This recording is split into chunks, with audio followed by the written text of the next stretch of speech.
आप लोगों के सामने एक निर्गुण छोटा लाइन पेश करने जा रहा हूँ। कृपया आप लोग ध्यान दें और शेयर जरूर करें।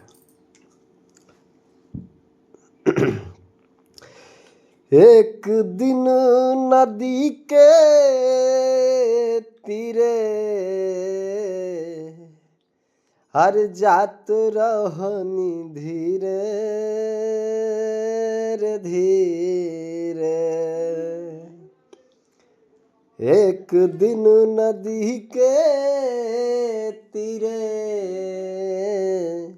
हर जात रहनी धीरे रे धीरे। अरे हम आँखी देखनी,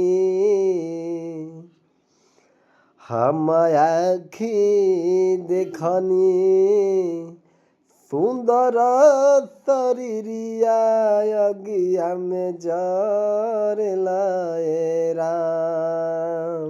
हम आँखी देखनी सुंदर शरीरिया अगिया में जरेला ए राम।